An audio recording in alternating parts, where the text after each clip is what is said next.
vous allez bien? Bon, pour ceux qui ont regardé ma précédente vidéo, j'ai déjà un peu teasé le sujet de cette vidéo. Comme vous le savez, j'ai fait une série sur l'école du Louvre parce que je viens de commencer l'école du Louvre. Et les livres ont une place très très importante dans mes cours. Enfin, moi personnellement, ils nous donnent des bibliographies énormes et j'ai vraiment envie d'inclure les livres pour pousser plus loin les cours. Et je m'étais dit qu'une petite vidéo pour voir un peu l'empreinte écologique des livres, ça pourrait être intéressant. Et puis de pouvoir un peu décrypter le sujet. J'ai cherché pas mal dans des études, dans des articles, sur les réseaux sociaux aussi. Et je vous ai fait un condensé de tout ce que j'ai vu. Voilà.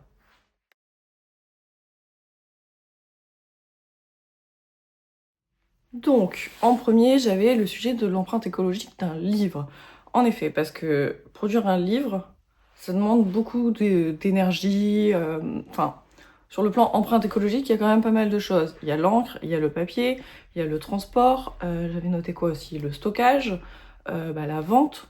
Donc, un livre neuf, c'est plusieurs kilos de CO2 déjà. Et la chose positive qu'on va dire dans les livres, c'est c'est que ça se transmet. C'est pas un objet qu'on utilise et qu'on jette, c'est un objet durable qu'on peut prêter, transmettre, revendre, je sais pas, faire du troc. Et du coup, c'est un objet qui a une très longue durée de vie et qui en soi n'est pas amené à être détruit et du coup qui va s'amortir très facilement.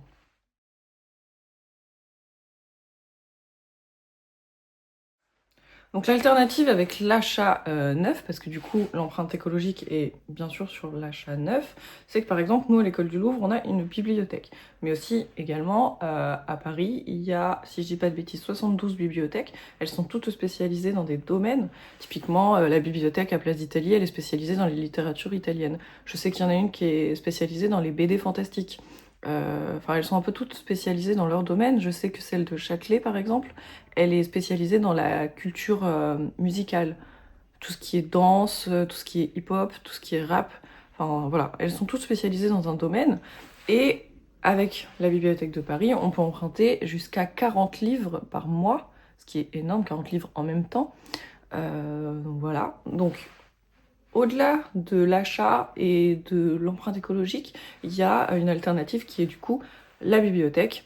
Alors moi pour vous montrer du coup, j'ai la petite carte de la bibliothèque de Paris, qui est totalement gratuite hein, à partir du moment où on réside à Paris, et je pense d'ailleurs que dans beaucoup de villes, la carte de la bibliothèque est gratuite. Avant j'habitais à Amiens et la carte de la bibliothèque était gratuite, et la bibliothèque est très très grande, alors qu'Amiens n'est pas non plus une très grande ville. Donc je pense qu'il y a un peu partout la possibilité d'avoir une carte de bibliothèque, un accès à une bibliothèque très facilement.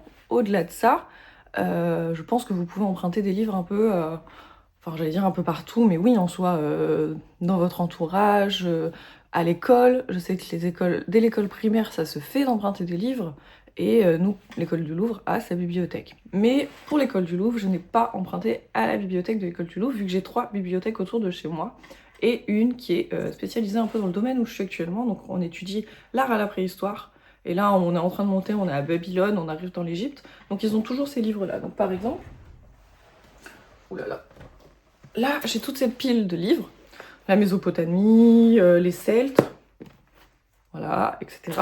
Il y en a plein, plein, plein, la préhistoire et autres. D'ailleurs, si vous voulez un détail de tous ces livres, je veux bien vous faire des vidéos sur tous ces livres, avec plaisir. Parce que là, j'ai tout ça. Mais derrière moi, j'en ai encore une dizaine. Je les lis pas tous de A à Z, hein, surtout je prends les infos qui m'intéressent. Et c'est d'ailleurs pour ça que je préférais emprunter que acheter, car je n'ai pas besoin de tous les lire, de tous les étudier. J'ai surtout besoin d'approfondir mes recherches et d'avoir des passages bien précis dans les livres. Et du coup, j'ai pas besoin de les utiliser à fond. Et c'est pas des livres que je garderai à fond dans ma bibliothèque. C'est surtout pour compléter mes cours. Au-delà de la bibliothèque, moi je sais que j'emprunte énormément des BD. J'ai une bibliothèque qui est très spécialisée BD adulte. Là, typiquement, j'ai emprunté une BD sur l'écologie, Vertige, 10 ans d'enquête sur la crise écologique et climatique. Voilà, et aussi, Batman. Je lis beaucoup sur les super-héros et notamment Batman. Mais typiquement, une BD, c'est un livre qui coûte cher, je trouve, et qu'on lit en quelques heures. c'est très très rapide et je sais que ça, je ne veux pas les acheter, et sauf vraiment si c'est une BD sur un fait historique ou quelque chose que j'ai vraiment envie de garder, je n'achète pas de BD et j'adore les emprunter en bibliothèque. Franchement, je l'emprunte et quelques jours plus tard je la rends. Donc voilà. Après, en dehors des bibliothèques, vous avez les boîtes à lire. Moi, je sais que dans notre immeuble, on a 6 immeubles du coup, et on a une boîte à lire commune où tout le monde dépose des livres. J'ai réussi à avoir des livres de poèmes en anglais, par exemple, parce qu'on avait des Canadiens qui vivaient à côté. Et j'ai aussi réussi à avoir tous les Bridgerton dans la boîte à lire. Donc parfois on trouve vraiment des pépites, des vieux livres, les vieux livres sur l'histoire de Paris. J'ai retrouvé des vieux livres sur l'histoire de Paris. J'ai retrouvé des Roald Dahl, Mathilda, etc.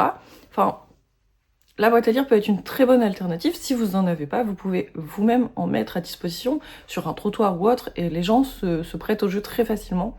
Pour le coup, ça c'est vraiment un gros plus, et un troc ou même un partage qui se fait très facilement. Plus que les boîtes à lire, vous avez aussi les librairies d'occasion, qui rachètent les livres et qui les revendent. Donc ça peut être aussi un bon moyen pour vous de vous séparer de livres que vous avez dans votre bibliothèque, que vous avez en trop, mais aussi d'en racheter avec un faible impact écologique.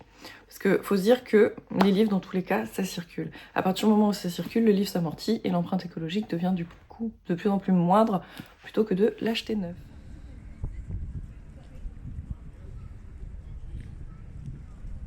Sur Instagram, j'ai fait une série de posts sur mon voyage en Écosse, donc notamment Édimbourg, Glasgow. Là, je suis actuellement en train de partager tout mon road trip dans les Highlands, si ça vous intéresse d'ailleurs. C'est toujours Bailena avec 3 N si vous voulez. Mais je me suis du coup posé la question et j'étais arrivée au fait que oui, acheter des livres en local avait moins d'impact. Je vais vous expliquer. Ça, c'est toute la série de livres que je ne trouvais pas à Paris. Je les voulais en anglais, alors vous devez connaître, hein.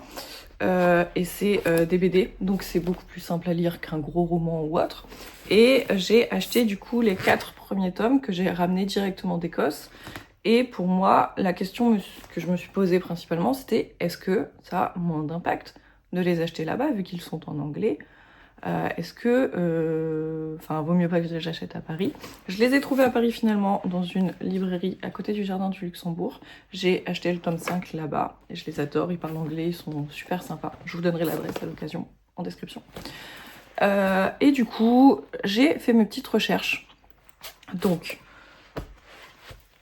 ok, un livre peut être plus écologique si on l'achète directement en local plutôt que de l'acheter, par exemple à Paris, dans une librairie anglaise. Pourquoi?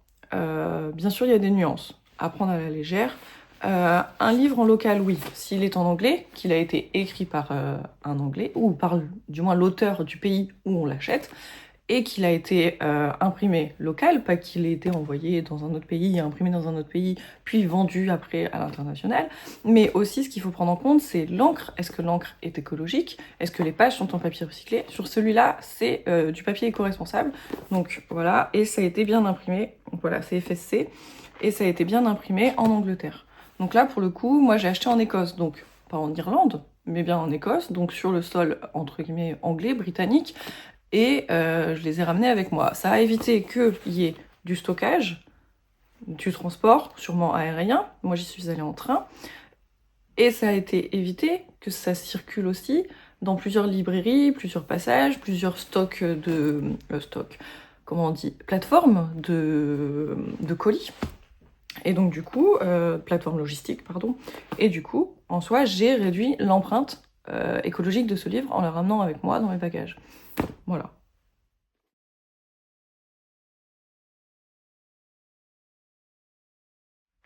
Ok, autre point à prendre en compte dans les livres, moi je ne suis pas du tout lectrice de ça, c'est sur le numérique, donc fausse ou bonne idée. Moi je n'ai pas de liseuse, mais du coup j'ai fouillé un peu par rapport au sujet des liseuses. Liseuses, est-ce que c'est écologique ou non? Certains diront oui, parce qu'il n'y a plus de papier. En effet, on coupe plus des arbres.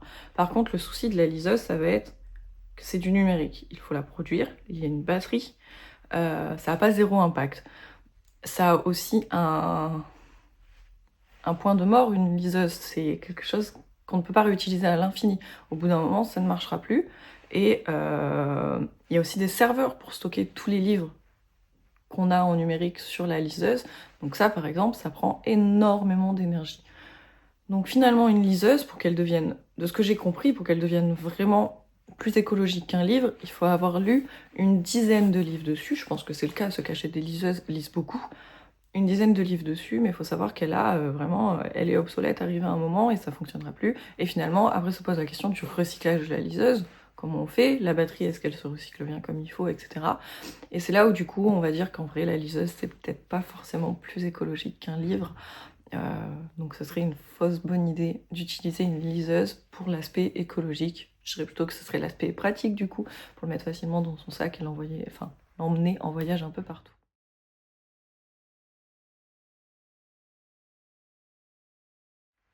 Et sinon, au-delà de ça, j'ai trouvé des petites curiosités écologiques. Ce que j'adore du coup, aller farfouiller un peu à droite à gauche et trouver des trucs un petit peu insolites. Donc c'est que aujourd'hui, des éditeurs impriment sur du papier 100% végétal. Quand j'entends 100% végétal, c'est-à-dire pas du papier tout blanc, pas du papier recyclé, pas du papier FSC, vraiment un papier qu'ils ont fait eux-mêmes. Ils arrivent à imprimer sur du papier vraiment le plus végétal possible et aussi avec des encres 100% végétales. Donc ça, c'est totalement bénéfique et c'est totalement écologique. Généralement, c'est en local, bien évidemment.